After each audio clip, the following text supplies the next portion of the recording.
Mute it. Just mute it. Just it's all good. Yeah, one job.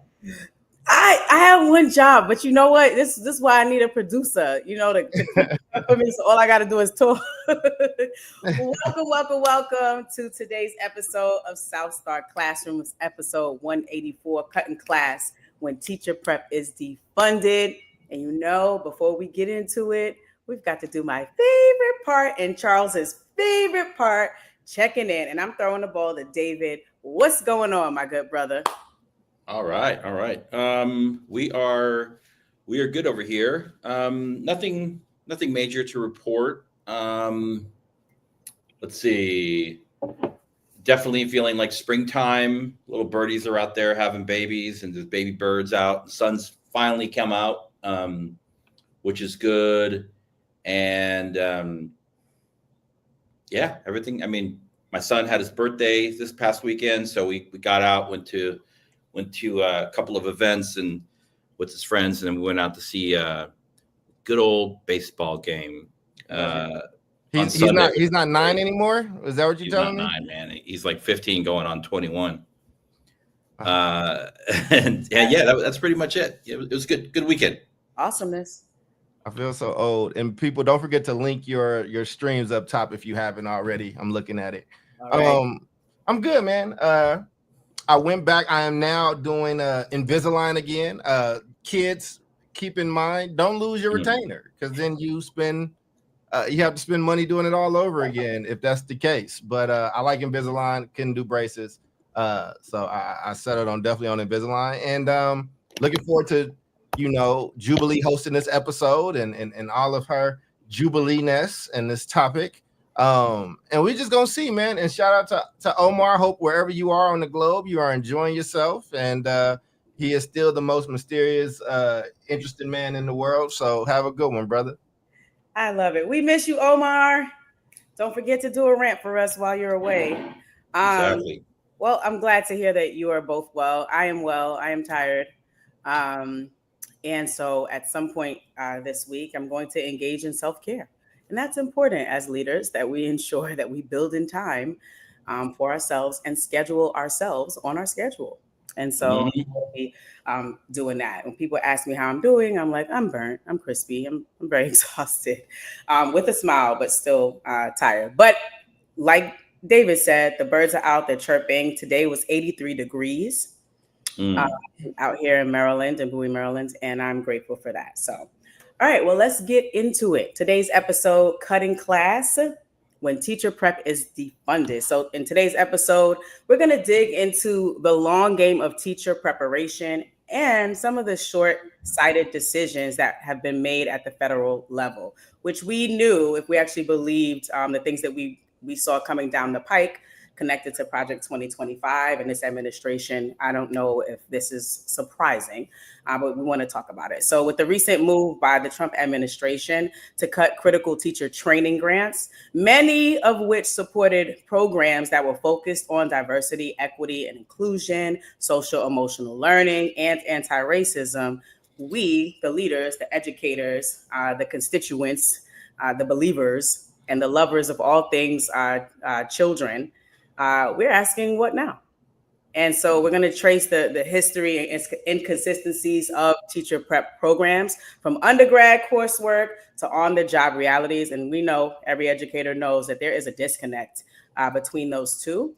And we're going to call out some of the illusion that prep begins and ends in college, because we know there's more training needed, and unpack some of the layered responsibilities of principals, districts, and systems. So if teacher prep is getting defunded at the top, how do we ensure quality in the classroom doesn't collapse at the bottom, right?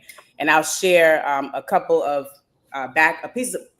pieces of background information before asking for your initial responses, gentlemen. And so we'll begin with the history of teacher prep in the U.S., which started in the 19th century. Initially, it was called normal schools. I've been reading a couple articles about this, and they were established to provide systematic training for teachers, who at that time were mostly men, by the way, focusing on pedagogy and subject matter knowledge. And over time, these institutions became part of universities, leading to the development of comprehensive teacher education programs, By the late 20th century, teacher preparation included both undergraduate and graduate programs, emphasizing not only content knowledge, but also educational psychology, classroom management, and student teaching experiences. And then the second point that I'd like to share for some background is that historically, the federal government has supported teacher prep through various grants, programs aimed at improving educational outcomes, notably the SEED program, which SEED stands for Supporting Effective Educator Development, right? And also TQP, the Teacher Quality Development Program, right? They provided significant funding to enhance teacher training, and especially in underserved areas. However, just a little while ago, in early 2025, the Trump administration announced the termination of over $600 million in such grants, citing concerns over the inclusion of diversity, equity, and inclusion content and training programs. And this decision has sparked legal challenges and debates about the federal role in education. And so before I go into our first question, I would love to hear your initial responses on this topic. Who you throwing to? I'm throwing it to David because he just let out that sigh. Yeah. I think the big dollar amount is what struck me. I mean, that's significant money. So I think initially I'm wondering if, let's see,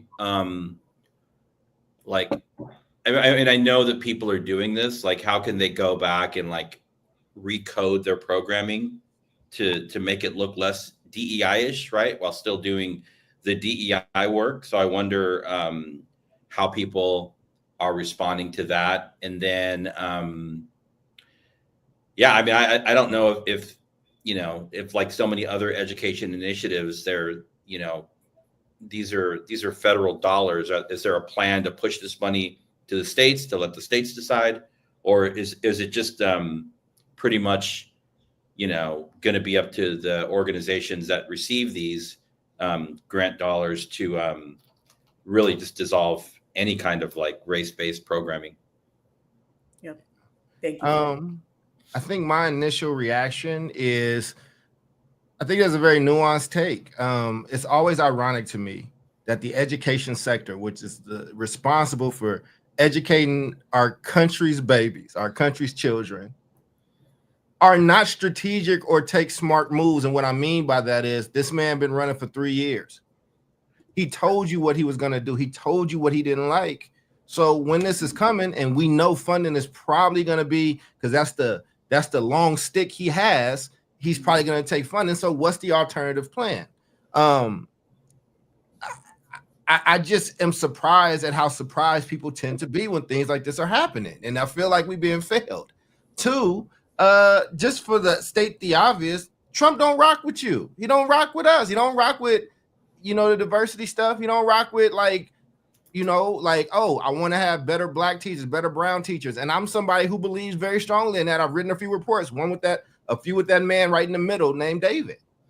So just for anybody that's confused about that, if he's going to let that funding rock, let me tell you no.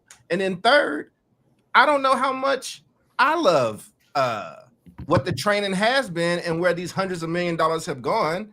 And David has been one of the loudest people that I've known, like since I met him, that teacher training programs suck right now. And they've sucked for a very, very long time. Now, I do believe that there are nuances in us as races and that we have a racial history and that there are things like, you know, like civics, and there are things like that we need to make sure is getting pressed and taught on, right? But I also don't like that when you talk about these type of measures, they are very rarely like shrouded in actual learning and actual like A's, B's, and C's, like arithmetic and all that good stuff, right? Like I want to actually see quality education, or how are we teaching kids to learn, or the science of reading, or whatever the case is. So I have a very nuanced take, and it's just my dismay at the topic as a whole. But I'm looking forward to having a fun conversation with it. Indeed. So you kind of touched on a little bit here. That's connected to my first question, which is, what do we believe high quality teacher preparation should look like today, and what's missing from our current programs? And I guess my initial like reaction to this whole thing is a couple of wonderings. I wonder what the curriculum for each of these programs, for the SEED program and for TQP, I wonder what they are, and I wonder what they cover. Because in doing some reading and research, I found that this whole diversity, equity, inclusion, anti-racism thing is kind of blown out of proportion because the percentage of what's taught, right, is more about pedagogy than it is about social emotional learning or anti-racism or diversity, equity, and inclusion, right? And so, to your point, Charles, it's like, given that we knew this was coming down the pike, right? I know that some people were like, we're going to change the name of it, right? Because we're not going to let you like come in and take it, because we're acknowledging that diversity is needed. We're acknowledging that Black and brown children need to see people like them, people of color in classrooms teaching them. And so, and we also know that we need attractive ways to get those folks, into classrooms, especially when interest in teaching is steadily declining. And so we're going to use these grants as a motivational tool and a tool of support, which we know is much needed to get them in, right? And so when I think about it, I think that diversity, equity, inclusion really became a scapegoat. And I think if we called it another name, whatever we called it, if we called it Goats on Sunday would be what we see at the top of all of these articles as something that is demonic and doesn't need to be taking place in the landscape of education. So that's my initial thought. So first question, I'll restate. What do we believe high quality teacher preparation should look like today? What's missing from current programs? And overall, are programs responsive to the real world needs of our students in our communities? I'll yield to David since this is his field and he's had a lot of thoughts, and I know I'm gonna come from a different angle. Yeah, it's a great question. I think becoming a teacher, so there's like the teacher preparation part, which ultimately leads to a credential, right? And it varies state by state, but I know in California it is a very, I would say, like litigious process to get there, and it is so compliance oriented and document process oriented, and it just ends up, we end up losing good people along the way. We end up losing good people that don't even start because they look at it and they sit down with the counselor, or they look at the website and they're like, I'm going to spend 2 years doing that, So point being is, I think, we can definitely have high quality teacher prep that doesn't take as long as it takes today, and it shouldn't cost as much as it costs. And I really think we need alternate routes into the teaching profession, right? Specifically for, and that might mean like, yeah, we need subject area experts, but for every teacher that teaches in an American high school, a core subject, or at least in California, you've had to pass your subject matter test, or you have to have particular units on your transcripts to say, I can teach social science, I can teach science, math, English. But then when you look at our academic outcomes, you're like, maybe that doesn't even matter, right? Because like we're so compliance oriented, but we don't pay enough attention to the outcomes on the other end. I'm talking about the standardized outcomes. So I think maybe this is an opportunity to totally rethink it. And I agree. I think we do need to go back and refocus on the basics. I know a lot of time, I was literally confused. I spent 2 years at San Francisco State getting my teaching credential. And up until that last semester, I was like, okay, now they're going to teach us the concrete skills. How to teach? And it never came. I was like, that's that part. I read everything from, the pedagogy of the oppressed to, bell hooks, and all great literature. Right. But I think I didn't get like literacy training. I got like background ESL, where students are coming from, what they're going through emotionally, that kind of stuff. But I'm like, that's not going to help me in the classroom. So I think a return to core basics for sure. And I will call out, I think the other term that's gotten weaponized is social emotional learning, right? Somehow we connected social emotional learning with drag queens in school libraries reading to kids when they're like partially clothed, right? That's crazy. These are like two totally different things. Social emotional learning, we know students show up to school, and unless they are socially stable and emotionally stable, they are not going to be in a headspace or heart space to learn. And so social emotional learning is just a curriculum and a framework to address the fact that 4.5-year-olds to 18-year-olds are in a continuous state of social and emotional development. Sorry. You should go to 25. Yeah. Indeed. That's it. Yeah. Indeed. Doc, what you got? Yeah, I think so I double clicked down on everything David said. I'm gonna be Jubilee today. I love Jubilee. I know people think we be beefing, but we really don't. I love all three of these people, but we're a little protective of a Jew because she just thinks the world is cookies and cream. I would say this though, right? I'm gonna look at what could be possible, but again, the way these things could be better is one, teach people how to actually teach, like the science and art that is teaching. Like, we have so much more technology and so much more access today that we should be so much further along. And I think also focus on these other things as well. I don't have a problem with trying to even the scale socially and socio-politically, because that needs to happen. But you're trying to do crossovers and dunks before you learn how to do a layup. Like, let's actually get to the basics of the game that is teaching. But here's here's where I'm looking at what can be possible. Here's my Jubilee moment. Harriet Tubman helped organize an entire underground railroad without the internet in the midst of slavery, with Black people and non-Black people across multiple networks, from like going up to the South to Canada to another country, like an international level of organization. And you mean to tell me that we don't have people smart enough with the resources enough to see what's coming when a man who was already president, who had unfinished business and told us what he wanted to do, and then this happens, and then it's like, oh, woe is me, right? Like, but we still the generation that likes to shit on ancestors by saying things like, I'm not my ancestor. That's part of one.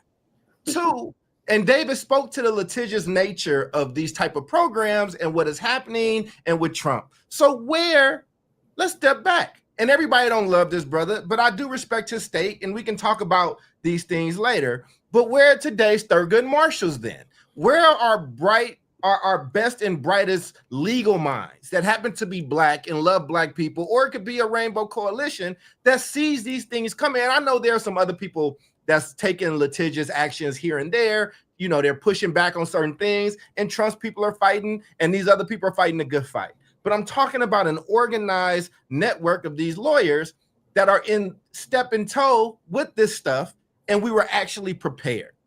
Like, again, and part of it is because I think things have gotten so much better for people, and not saying that things are great and they can't be better. Listen to what I'm saying, because here's the nuance part, because y'all are intelligent people and you deserve intelligent conversation and not pandering. What I'm saying is the threat isn't as in the face. The danger isn't as in the face as it was during those times. Like, so when you have a community of people that are risking life and limb to learn how to read, or Frederick Douglass, who stole his education, right? And they're willing to risk their life for it, is a very different mindset than what we are operating in today. When Frederick Douglass says that a literate person is not fit to be a slave, there was a different level, a different measure of immediacy right then than what it is now.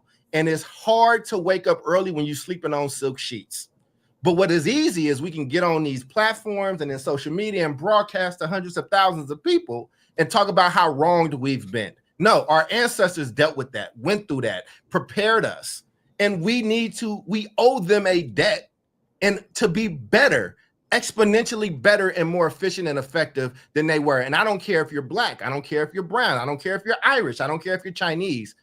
But that's how I'm looking at this issue. And I didn't mean to be so long-winded, Jubilee, but I think it's a complex thing. And I don't know if the regular talks I've been seeing in the ether get into the level of nuance of, yeah, I don't rock with that dude. I've never rocked with that dude. I didn't rock with him before. But I'm holding us accountable because it's our kids who are bearing the brunt of these failures. Yeah. Oh, and by the way, before there was a guy named Donald Trump being president, this shit still sucked. So, right? Yeah. Let's not try to scream, and we need to save it now. David and I went through this in Oakland when we would go and say, listen, the school needs help. The school needs you. It's bleeding students. And then 5 years later, when the school is closing, then it's like we've been targeted. We've been this. So I'll stop my long rant there. But that was in the spirit of Omar, who did not send his rant in. Very good. Very good. So I just pulled up and thank you for that from you both. I just pulled up the Teacher Quality Partnership page on a USDE website, right? And it's interesting because it's been called an affront, right? It's focused on diversity, equity, and inclusion. But listen to the description, right? It says the U.S. Department of Education announced a notice inviting applications for the Teacher Quality Partnership Program in Federal Register on April 4th, 2024, right? It gives the date that it closes. It says the department plans to award approximately $25 million to eligible partnerships to support high quality teacher preparation and professional development for prospective teachers and school leaders. Where is the diversity, equity, inclusion in that statement? It sounds pretty broad to me. And then it talks about eligibility, right? The partner must be a high need local educational agency, a high need school or a consortium of high need schools served by the high need local educational agency, a high need early childhood education program, a partner institution, a school department or program of education with such partner institution, which may include an existing teacher professional development program with proven outcomes within a 4-year institution. Do you hear race yet? Anybody? No. A teacher organization, an educational service agency, public or private nonprofit educational organization, a charter school, a school or department within the partner institution that focuses on psychology and human development. And the list goes on and on. But as you can see, it doesn't touch on only serving a certain kind of student. But when you say high need, we know that usually a certain kind of student or a certain kind of demographic show up within high need areas. It's either going to be Black or brown or poor or both, right? So I thought that was interesting of how this narrative of we're going to stop all the funding for these programs that are pushing diversity, equity, and inclusion. And that is not the case. Okay. But high need can mean a lot of things. And I think this is where you need your army of Thurgood Marshalls. Because again, like there are weird games people play as far as diction and words and meanings. That's the whole legality of these things, right? And again, let's show our savviness, let's show our smarts, right? Like, how do we use those words against that system, or make sure we're getting the things that we need? And when you hit power is going to hit back. So we make a move and they will make a counter, and then you make another one, right? Like, and again, most people are doing this from the safety of their homes. Most people are doing this with no risk to life and limb. No, most people, like, there's nothing but space and opportunity. And again, there will be no disagreement that this is an attack on Black people, poor people, whatever, kids with special needs, whatever. There's no question there. There's no debate there for us on that, right? There's no interest in there. But like, I see so much eloquence on the issue online, but I haven't seen the plan. I haven't seen the everyday pamphlet user plan for Jubilee Ransom as a parent of like, this is what we're doing, and you and your educational capacity, this is what we need you to do. Or David, you care about this. You've been a great master teacher for so long. Here's what we need from you as a leader, and also here's the plan for you as a father. This is what I'm saying, right? Like we complain about Project 2025 for a long time, rightfully so, but there was no joined, like thought out response that we also could follow. There's networks of stuff, there's stuff here and there's stuff there, but our organization is just really lacking. And it sucks because everybody in these boxes come from a culture and a people who have really been disciplined and organized before in the past. It's a people that brown people are looking out for their best interests and black people looking out for their best interests. But when Safeway wouldn't sell the grapes that Cesar Chavez, right, like that they were organizing with, the Panthers said, we got your back, and went in the Safeway and was like, we're making sure this is boycotted. Like those are two different groups with two different things that may not agree on everything, but they're like, yo, my livelihood and your livelihood rest in this together. No permanent enemies, no permanent friends, just permanent interests. And that's what I expect to see in the year of our Lord, 2025. Yep. This shit was happening in the 1700s, like of people being organized. We talking about early 1900s, mid 1900s, but this latest thing. David's parents are part of that movement. Like, are we carrying that torch, or are we like dropping off, being a little lazy with our own organizing principles? So do you think that part of it, and David, I got you, but do you think part of it is people not even knowing what the heck to organize themselves around? Like, what would you organize around? Like, what if this did lead to protesting or calling your senator or whoever or writing letters? Like, what would you think that would ground that? What would be the focus? Yeah, first I would say you have to focus on what's our biggest issue that we all can agree on. Black kids not learning. Black kids can't read. Great. I know there's other issues, but this is it. Let's focus on this, and then let's plan outward from that. So what does that mean we need? Well, we need educators that actually know how to teach this. Okay, great. Cool. So let's look at what has been and what exists in the context of we're potentially losing X type of money. So now with that being an issue, let's solve for that problem. And let's build something very simple, and it will become what it needs to be. Also, you have to at some point say, this is the body that represents, these are the people that represent, this is the person that we trust, but you need a smaller group, a republic of people that you trust that can actually move and make decisions that are in your best interest. But you can't, because you can't just be like, well, I need 2 million votes on this right now, right? You need people that you entrust, and you need a very strong vision of where that thing lands to guide them. There's a lot of nuances we can get into, but I would just start. Let's just start like, yo, Bull Connor sicking dogs on niggas. So guess what? We're going to set Bull Connor up. We're going to do these actions in his place, and we're going to provoke him because the world has not seen the brutality that is Bull Connor. Strategy. David, I've been taking up a lot of airtime. I'm sorry, y'all. It's all good. I'm annoyed. And like, good, because we're supposed to be so much smarter and we are not. Go ahead, David. I want to offer a little bit of a different take, and I agree on absolutely should. I think the strategy piece is smart, but it's also complicated here because it's interesting. I'm like reading a little bit more about the SEED program and TQP program, and there's a little bit of something in here for everybody. So there's definitely like, if I'm the Trump administration and I see words like underrepresented racial and ethnic groups, like that's a trigger, right? They're like, we can't do it. We're not doing that anymore. First generation and college students and local community members, programs to do like debt-free pathways for local youth to transition into, the teaching profession.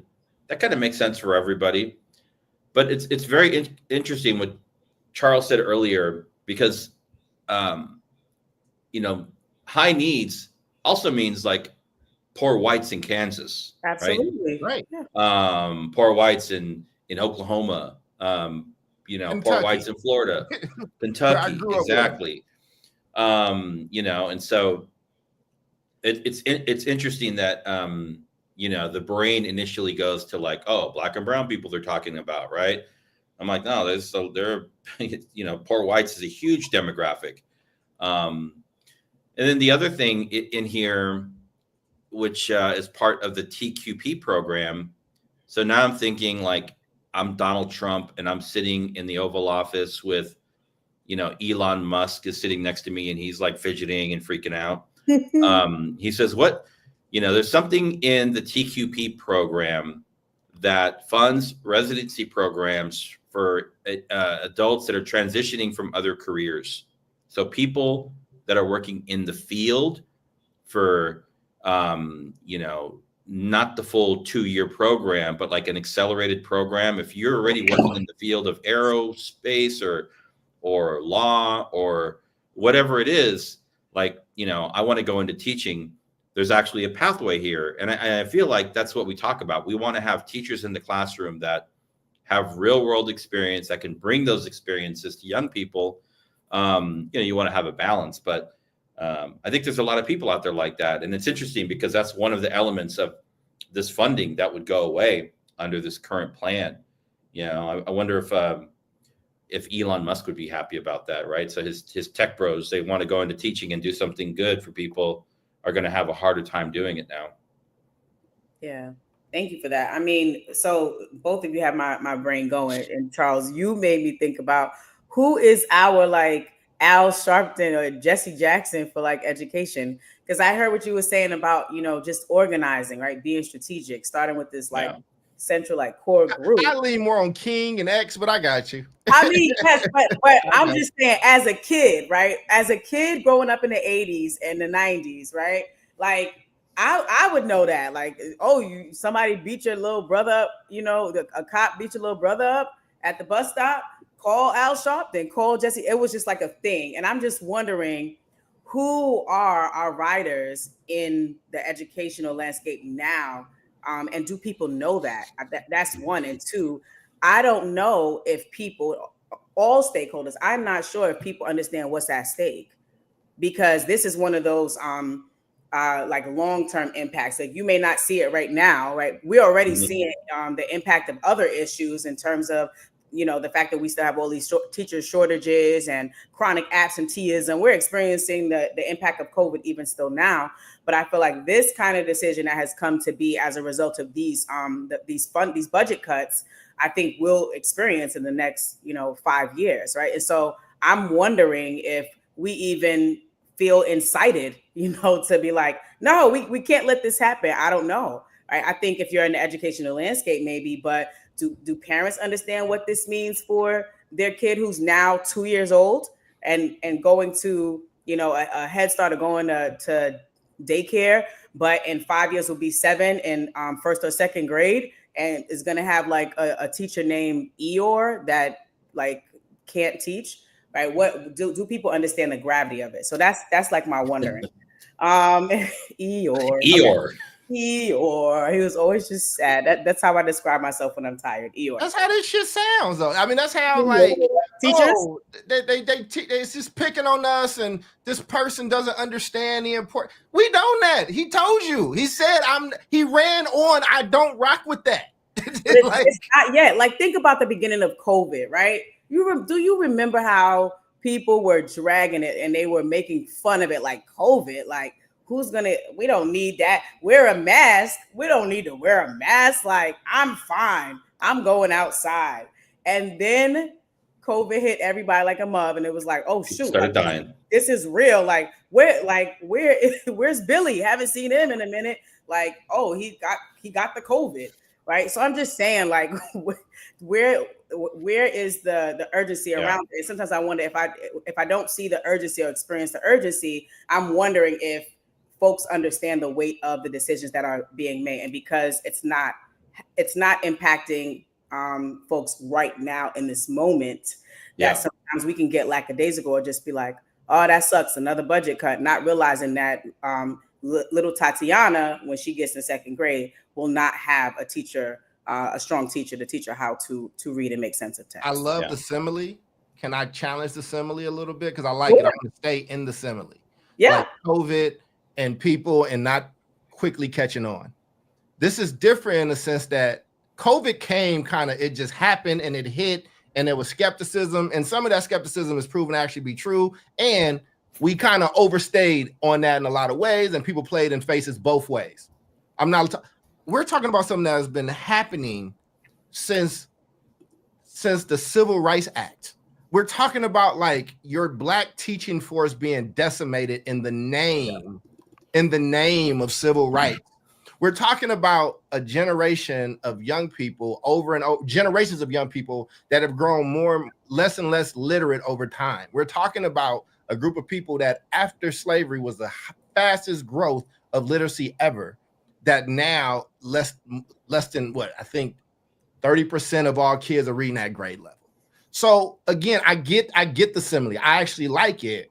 But what I'm saying is, when I see people that are just now feeling like there's a problem because this Trump guy is here, I gotta go a little harder for the Davids and Jubilees and Sharifs that I know who are master educators who do great work. That's like, no, this has been a struggle. And where have you been? It's because things that you're comfortable with are now getting threatened. It's because you have college degrees and you're upwardly mobile, and now your stuff is being threatened, but you ain't gave a damn when we tell you that there's a link between illiteracy and niggas selling crack, or people dying, or people going to jail. Or when we talk about in Oakland 10, 15 years ago that we're raising a pauper society when it was a chocolate city when I was a student, and now you are bleeding Black people like throughout, right? Like, so I love the conversation, but I'm just having to remind people again, if I got to remind you of the boogeyman, as if you don't know, fine, I'll add that in there. But if I believe that we are more agentic now and we got more now and we're actually as smart as we say we are, then I got to be like, yo, our strategy, whatever we have or the lack of having one, shows a lot more about where our comfort level is versus what we say it is. Yeah. I think the one thing that's got me thinking about is we work in the field of education, and I think a lot of us got involved in charter schools because we saw that the big systems are frequently very resistant to change, right? And part of that is because it's a human issue, and part of it is just the sheer dynamic of a large system that is just by nature, the law of physics, it's resistant to change, and so these the potential loss of this funding for these programs, I think you're right, Jubilee. They're where is the urgency? And there frequently isn't urgency because things happen so slow in education, right? You take funding away for next year's grant cycle, it's going to impact teachers in 2 years that are looking to enter into the field that wouldn't have graduated and be in classrooms for 3 to 4 years, right? Rough math. And so people just don't see the urgency here and today. However, when you get to that point in 2 or 3 years and you look at the demographic of teachers in traditional public schools has gone up from 80% to 85%, right? Try and find a Black or brown teacher. Try and find a Black or brown female math teacher, science teacher. Then it's too late. Then you have to reset the clock for another 2 to 3 year cycle. And now we're 6 years in. You look at the science of reading, right? We've pretty much figured out the science of reading, right? And so why is it not nationally adopted? We have to go, you have to buy the curriculum, you have to train your teachers, it's this long process before it actually shows up in the classroom, the elementary school classroom, in the way that elementary school teachers are teaching children how to read. So in the meantime, right, because we can't wait, our kids are on a trajectory. They don't have time for the system to figure this shit out. I think, we do have to look at other innovative ways. I think charter schools are a path. I think the work that Toya is doing, educating, like, let's educate the grandparents, let's educate the parents through the Oakland Reach. These other ways of, like, and this goes to your point, Charles, where you're just like, what are you going to do and sit around and complain for? You knew what this guy was going to do. They don't care about our children, right? And so we do have people and examples of people that are, making moves outside of the system. And that's everything from, like, I'm just looking up some of the national statistics now. And nationally, the charter school teaching force is more diverse than traditional public schools across this country. Looking at data going back, I think it's like a data set that's like 3 years old. So charter schools have been able to figure something out. And charter schools in Chicago, in Oakland, in New Orleans, in New York City, in Houston, they're going to figure it out. They're going to figure it out because they're smaller. Even the big CMOs, they're nimble and they can move quicker, right? They can move quicker. And so, I think people are just going to have to figure out what they can do given the current set of circumstances, and just do not assume that things are going to change for the better, right? And then get to work. Yeah. So thank you for that. That's a good segue to my next question, which is, if we can no longer rely on federal investment in teacher development, what should school leaders and districts do differently to attract, to develop, and to retain great educators? What do we do? I'm gonna let Charles take that one. Are you sure? I was gonna throw it to you. I've been very You go. We're good. I've been very loquacious. Okay, ask it again. So I'm gonna try not to ramble off of topic. I'm gonna. He wasn't listening. Okay. No. Only reason I'm saying that is because I'm really stuck on mindset. I'm all my answers are going back to our mindset and where I'm disappointed because I believe in us in a lot of ways. Yeah. So I'm gonna try. Okay. This is the part of the program where we talk about solutions. So yeah. All right. So we can't wait on the federal government no more. Okay. They don't care and they ain't giving us no money. Right. So what do we do? How do we as leaders and districts attract, develop, and retain great educators, knowing that we are not going to get federal funding to do so? Stay away from mindset, stay away from mindset, stay away from mindset. Okay. We have an entire, we have a new report that's coming out. David and I, is actually out. I just need to get the media stuff out there, but where we're talking about homegrown educators, alumni, like building alumni and setting them up and just kind of saying, hey, there's a potential career you can have here and give back to your community. And if you start teaching them that early, you can start to, give out good habits, right? But I won't veer off in the mindset because I know there's dangers in that, because I don't want your bad habits going to these young people. 2, I think that you have to operate with a broke mentality. And I'm stealing this from somebody, Damon John, I think it's Damon Johns, he's a shark, but he started FUBU. It's his term. But basically, when you're poor or when you're in direct danger or you need something, your brain is working in a different way. Like you are making things work with less. It is the, hey, my mama want to know if she can borrow some sugar, like type situation. And she's about to make a miracle in this kitchen. I think that failed. I think that mindset needs to be embedded in the solution, right? If we know that we're going to have less, so let's start planning as if we had less. What are the things that we can actually access that don't require a lot of money? Money is not always the issue. If you want to look at some of the highest levels of educating in this country from public standpoints to where we are now, the per capita spending for young people is so much higher now than it was then, even if you account for inflation. So like, again, we're spending way more. We're getting so much less. So like, how do we become efficient with the resources that we have? I think finally, you need to also, like, in the profession, people in a profession need to elevate their profession. You want to get back to the space where teachers in your community can feel like professors, or they can feel like they're really like giving back to society, not like they're going into a public school and babysitting in an edifice that looks like a jail.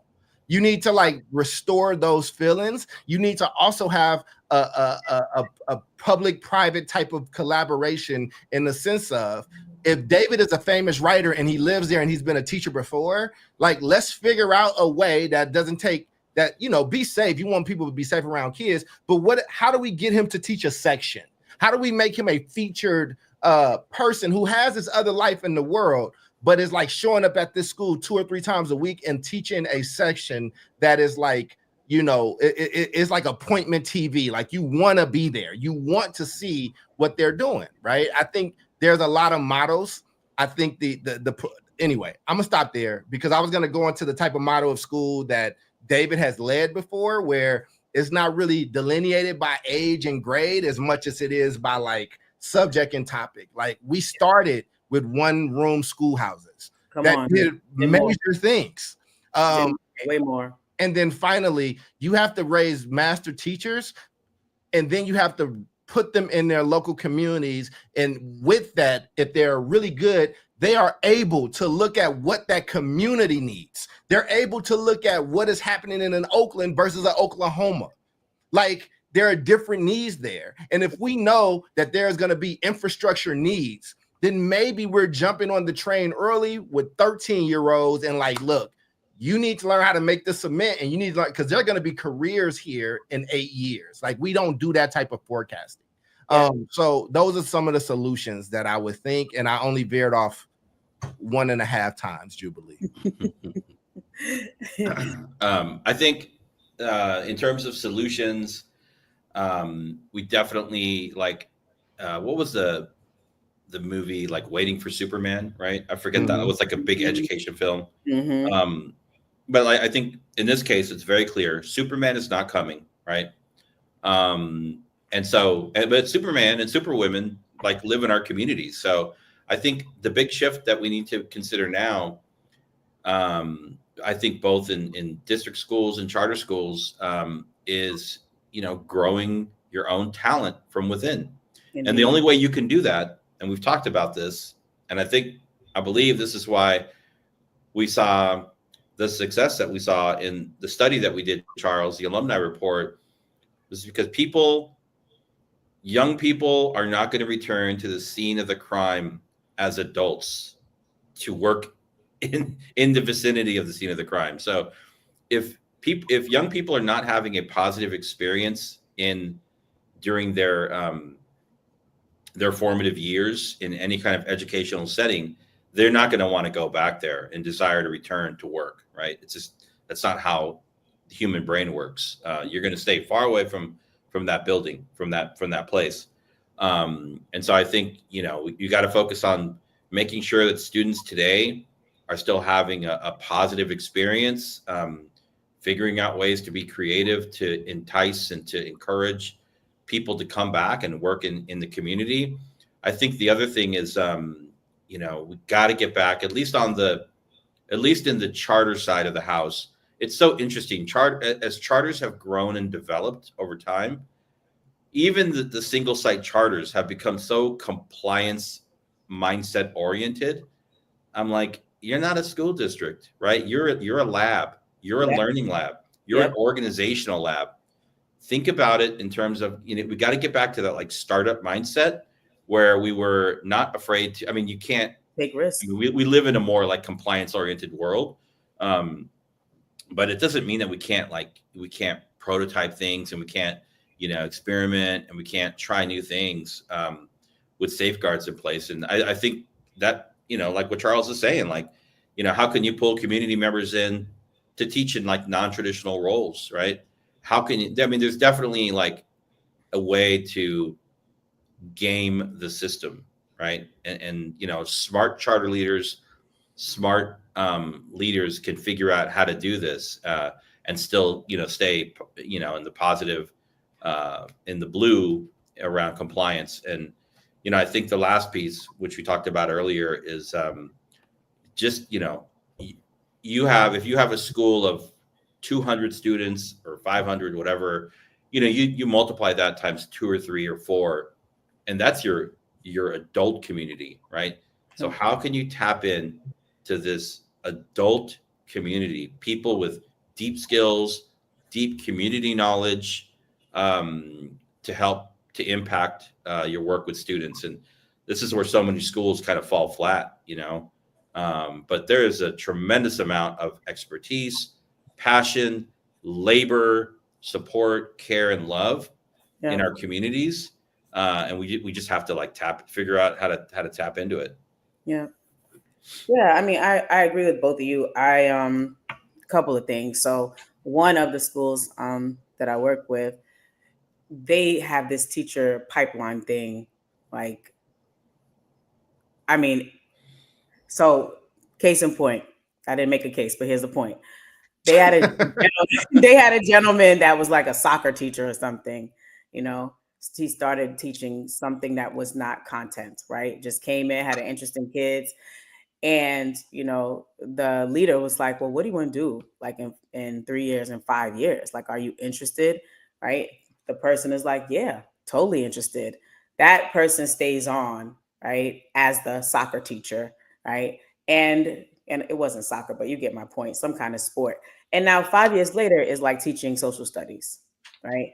Because the leader got behind that person, provided the supports, provided the PD, right? The training, even space and time. They weren't able to fund his degree, right?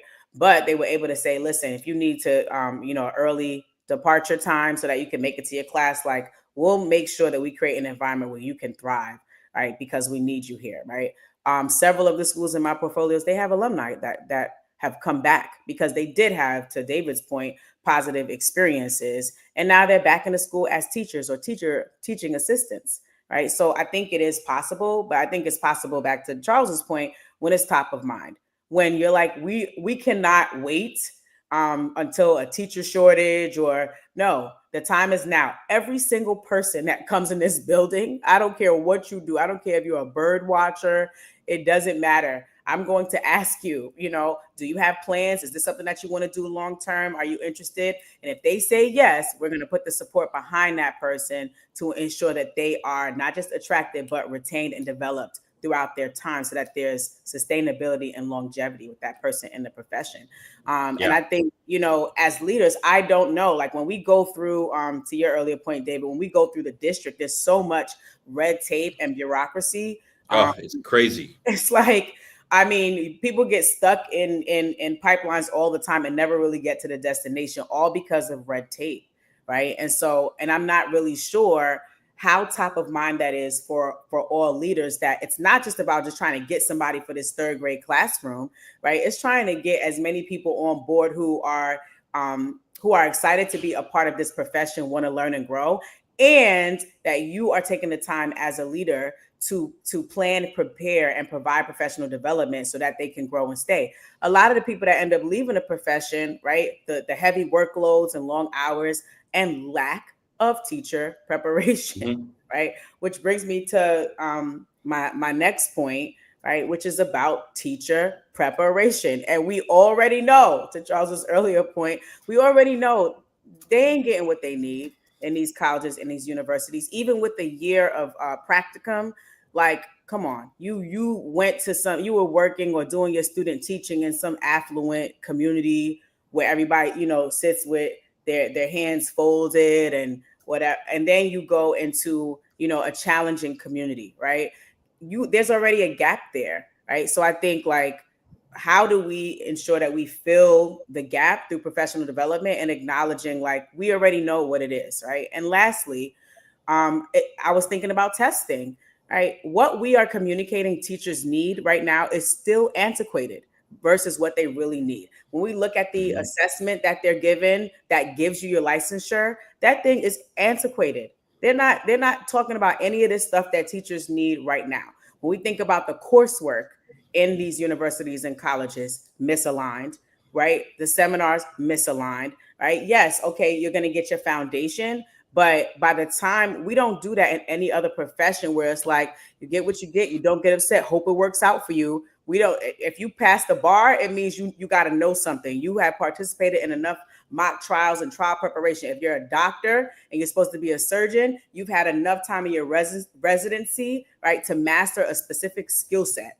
But in our profession, it's like, all right, hope it works out when you get there.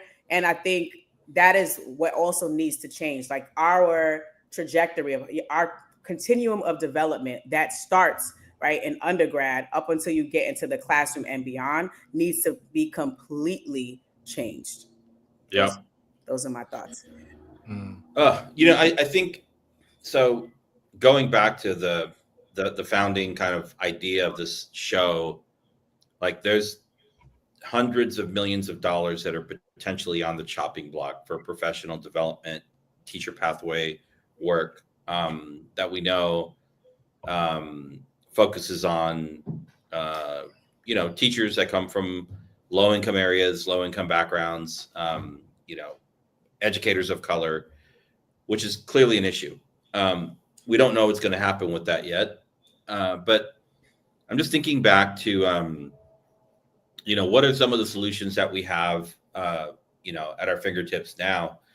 I think, again, going back to like this, like charter school mindset, charter schools are, they have much more freedom and autonomy to attract and to hire mission focused and mission oriented staff, right?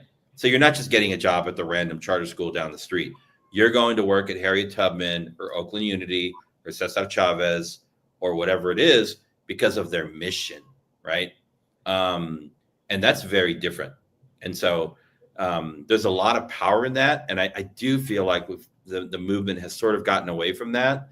But like finding teachers, educators that are aligned with the mission is really core and fundamental to the work that charter schools do with this grant money or without this grant money. Yeah. The other thing is like, money is definitely important, but I feel like we make so many excuses for like, oh, we need more funding. We need more funding. And I've said it before, and I'll say it again now. In California, the average per pupil funding that we received when I was principal at Oakland Unity over a 10-year period has tripled. We were like $7,000 on a good day per kid a year, right? Now it's upwards of 20. And the outcomes still stink. However, at Oakland Unity with $7,000, $8,000 ADA, we were able to take that school when I started with our first test data from one of the lowest performing schools in Oakland to the highest performing school in Oakland. Wow. On a shoestring budget. Indeed. So for people that think that money is going to solve all problems, this magical like external professional development teacher pipeline program, it's not. And it really starts at home. I think that the concept of like professional development, teacher pipelines, the best professional teacher development happens in-house in the community, right? With people that have lived in the community, they have lived experiences that integrates the voices of students. I think, the money definitely helps. It probably funds a whole other nonprofit system, that, is out there. But, money is not going to solve our issues here. It's really about willpower. Yep. And again, that like entrepreneurial mindset. So those are my closing thoughts. Yeah. I'll tag on, right? It's mindset first, right? Like we've been throwing money at stuff for all this time, I mean, I believe that like you throw money at it when the babies weren't reading, they threw money at it, right? Get more reading teachers, get more reading coaches. Buy more Lucy Calkins. Right? Like get academic intervention services, right? But in the hands of a leader that's not aligned or a system that's not aligned, right? Or in the hands of a system that might be aligned but untrained, it is a monumental waste of money, right? And so mindset is, I think, a really big thing. And then training comes right after that because we have poured a lot of resources into these various areas and to both of your points without much result, without great results. So, all right. Well, I had one more question, but we're at time. So Charles, do you have a final thought? And I'll just allow my previous comment to be my final thought. Yeah, I think So one, I haven't taken as many notes as I have today in a while, which is a lot. So I had to do that so I wouldn't keep interrupting. But here's my final thought. I think again, the echo around the mindset again, like we have to act as if we are in a battle. Like the worst thing about being at war is being in the midst of one and not knowing it, because you are just going to be a casualty. And our people have been casualties for a long time. This is a war. And if you're leading schools, if you're an educator, if you're somebody with degrees around that, if you're upwardly mobile, like we are dependent on you to like actually have those smarts and kind of, you know, be a foot trooper to like make sure we're getting what we need.